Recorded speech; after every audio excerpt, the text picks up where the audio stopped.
Hi everybody, welcome to Connor's Guitar Corner.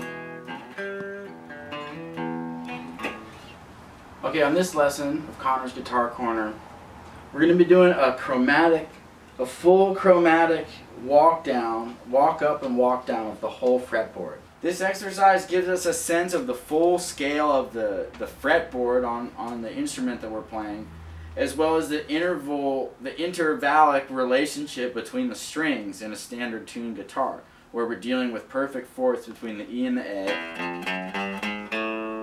between the A and the D,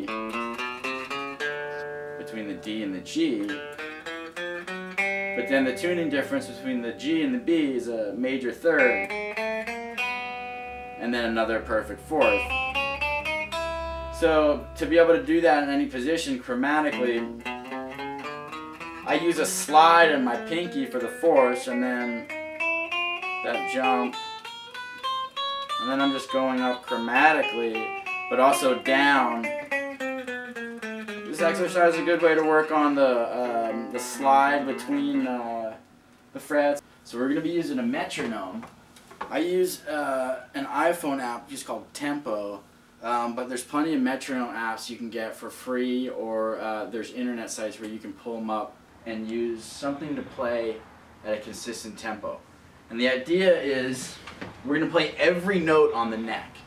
And I think that's something that's important to do as a guitar player. We want to be familiar with the full range of our instrument. A lot of times we get these guitars and we don't really venture too much past the 12th fret, I know. So I started incorporating this into my routine as a way to be familiar with the full range of the instrument, and also as a way to understand the intervals on the guitar between the strings. So the idea is starting at a slow tempo to be able to play evenly, and we're playing every note chromatically in time, alternate picking. So if we begin here on the lowest E, we're going up one chromatic note at a time. Here we go. And then we jump to the A string, jump to the D string, jump to the G string, compensate for the tuning, and then we're going to go up one and then back down, playing every note. So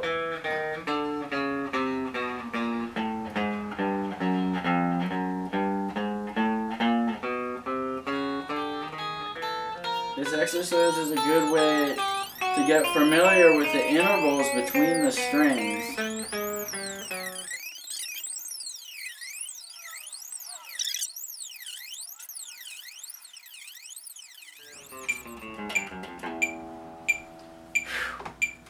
Wow, that's a tough one to do at high tempos. It's important to get a steady one. I was kind of pushing it, hot dogging it at the end there, but this is a good way to really get familiar with the full range of the fretboard, as well as the tuning of the guitar in terms of how many notes there are on each fret, on each string before jumping to the next string.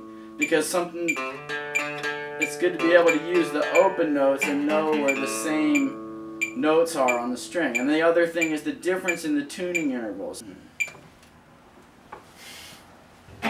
Thanks very much for stopping by the corner for this episode. Tune in next time for more tasty tips and tricks of the pros. Yeah.